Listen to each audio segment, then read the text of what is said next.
Welcome back, y'all. It's your boy Cuddy J. It's that host. It's that host from Cuddy Case and the Kickback Podcast Show. This is my channel right here, man.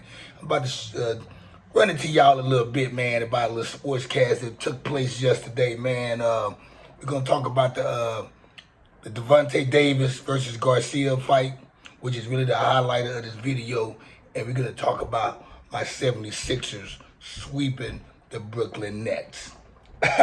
Okay, let's get out the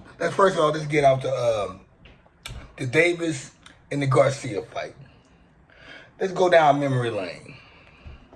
My first time discovering or learning about Devontae Davis, I say around 2017 or I say 2018. I'm not sure, but it was during the time when him and AB, they were running real close, tight, neck to neck with each other, hanging out. But anyway, when I first discovered Devontae Davis, it was around that time, and I watched this kid. I'm like, man, he's dynamite. He's like Baby Tyson.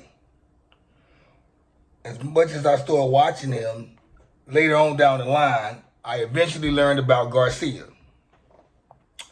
Garcia is a Mexican boxer who I seen that was flashy. He had a couple of wins under his belt. Matter of fact, at the time being, Garcia, he probably had about 15 wins, 16 wins, and they were boosting him up. That's how long ago it's been. But Garcia, to get how this fight started, it was started back probably about 4 years ago, them going back and forth with each other. Devontae Davis, he really wasn't the aggressor or the instigator, I should say, at the beginning.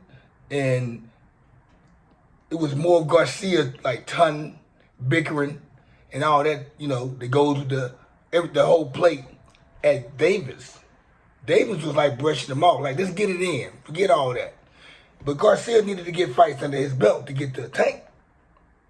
At the time being, Tank didn't, he was still rising to where he's at now. He's pretty much the face of boxing right now. I mean, he's not even a heavyweight, but these days you don't have to be heavyweight to be the face. You can be the smallest man and be the face of boxing.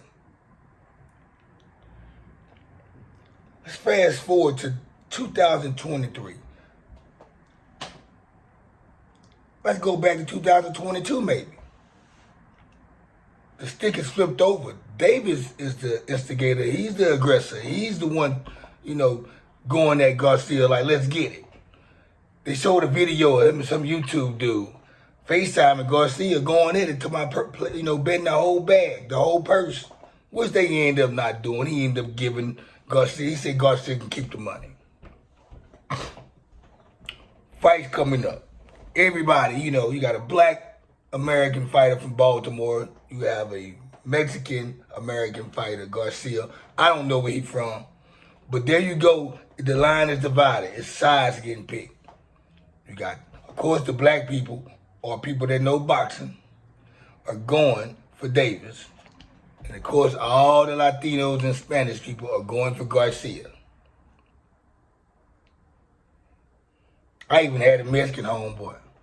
I was talking about today, I guess he's seen some I posted about the fight. He was like, man, you say man. My Mexican part, this is my Mexican homeboy talking to me. He's like, say man, this might be the one the Davis lose, man. Garcia might be the one that, he gonna shock the world, you know what I'm saying? Matter of fact, he's not gonna shock the world, he's just gonna show everybody he's good. This might be the one Devontae lose. He said, I ain't trying to be biased either, man. I ain't trying to be biased. I ain't saying because he's Mexican. I just saying I feel like this is going to be the one that Davis lose. And it just happened to be a Mexican dude. I said, I got him losing in 5, man. I said, I got Garcia losing in 5. And I said, I ain't being biased. It ain't nothing about him, me being black, him being black. His last name Davis, my last name Davis. I'm just going off the skills of both fighters. It could have been another black guy that Davis was fighting that I didn't think was up to par for Davis. I still wouldn't pick Davis. It could have been a white boy, a Japanese guy, anybody. It just happened to be a Mexican guy that he's fighting, and you Mexican. I'm not. So I tell you, I have him going down in 5. You say he's gonna lose. We'll see what happens. Fight night it arrives. Let me take a sip.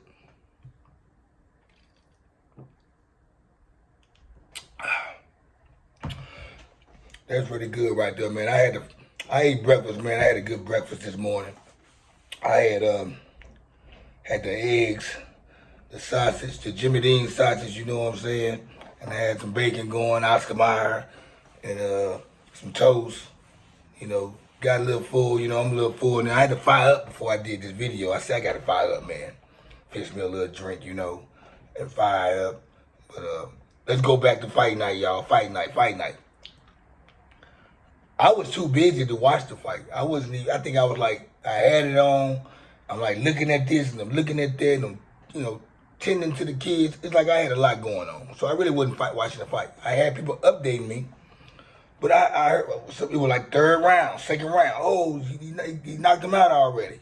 I'm like, oh. There you have it. Next thing you know, oh, 5th round, 6th round, knocked him out again. And then it was that last body blow in the 7th round that sat Garcia down. Now I gotta, excuse me guys, excuse me. I do have a little stat sheet of the landings. The fight stats, it says, okay, the jabs. Davis had landed 5 out of 40 jabs compared to Ryan Garcia's 15 of 106 jabs. So Ryan Garcia threw 106 jabs, only landed 15 of them. Gervonta Davis threw 40 and landed 5. I think that kind of match goes, percentage-wise, I don't know. Power blows. Gervonta Davis, 30 out of 63. Ryan Garcia, 24 out of 57. Now, that's an evenly matched right there to me. That seemed like that was an evenly matched.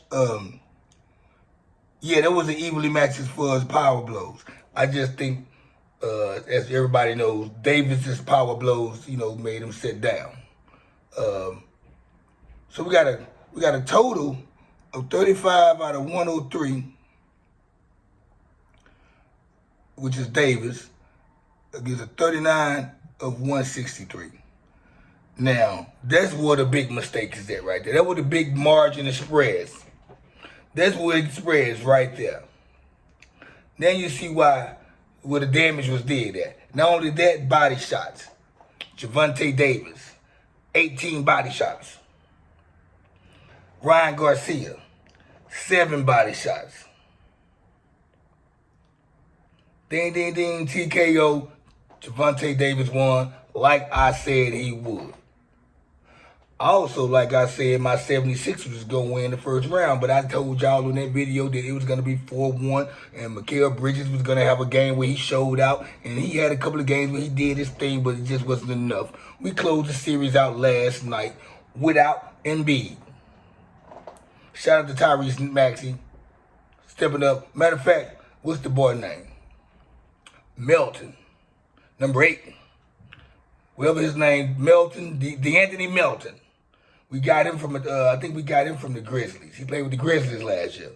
He was a guy off the bench, good role player, 6-man. He landed last night. He took charge in the 4th quarter, just like Maxey did game 3.